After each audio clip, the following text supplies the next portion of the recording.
آزمائش آنا بھی رحمت ہے۔ دنیا میں اہل ایمان پر جو مشکلات اور آزمائش آتی ہے یہ بھی اصل میں اللہ پاک کی رحمت ہے۔ اس تعلق سے ایک ایمان افروز واقعہ سماعت فرمائے۔ منقول ہے 2 فرشتے تھے، ایک فرشتہ آسمان سے زمین کی طرف آ رہا تھا، دوسرا فرشتہ زمین سے آسمان کی طرف جا رہا تھا۔ دونوں کی آپس میں ملاقات ہوئی۔ ایک فرشتے نے دوسرے سے پوچھا آپ کہاں سے آ رہے ہیں؟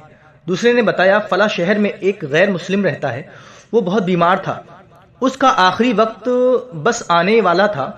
اس غیر مسلم نے دنیا میں جتنے اچھے کام کیے تھے ان سب کا بدلہ اسے دنیا میں ہی دیا جا چکا تھا، لہذا آخرت کے لیے اس کی کوئی اچھائی باقی نہیں تھی جس کے بدلے اسے قیامت میں کوئی نعمت ملتی۔ ہاں بس ایک اچھائی باقی تھی زندگی کی۔ ان آخری گھڑیوں میں اس غیر مسلم کو مچھلی کھانے کی خواہش ہوئی، چنانچہ مچھلی کی تلاش کی گئی مگر پورے شہر میں کہیں مچھلی نہیں ملی۔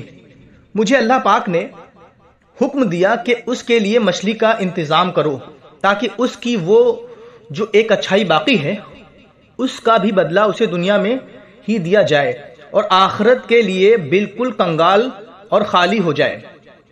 چنانچہ میں اس غیر مسلم کے لیے مچھلی کا انتظام کرنے گیا تھا۔ اس رشتے نے اپنی بات پوری کرنے کے بعد دوسرے سے پوچھا آپ کہاں جا رہے ہیں؟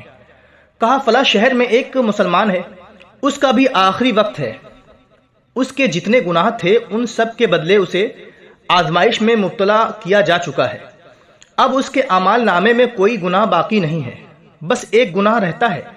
اپنے آخری لمحے میں اسے پیاس لگی ہے اور وہ پانی پینا چاہ رہا ہے، مجھے حکم دیا گیا ہے کہ اس کا پانی گرا دو تاکہ اس آزمائش کے بدلے اس کا آخری گناہ بھی مٹا دیا جائے اور وہ گناہوں سے بالکل پاک و صاف ہو کر دنیا سے رخصت ہو۔ سبحان اللہ، کیا شان ہے میرے رحمان و رحیم رب کی۔ ہم اس کے بندے ہیں، وہ ہمیں خوشیاں عطا کرے یا آزمائش میں رکھے یہ اس کی رضا ہے، ہر حال میں اس کا احسان ہی ہے، مگر قربان جائیں اس کی رحمت کتنی وسیع ہے۔ ہم گناہ کرتے ہیں، خود کو جہنم کا حقدار بناتے ہیں اور ہمارا قادر قیوم رب ہم پر آزمائش بھیج کر ہمارے گناہ مٹاتا ہے۔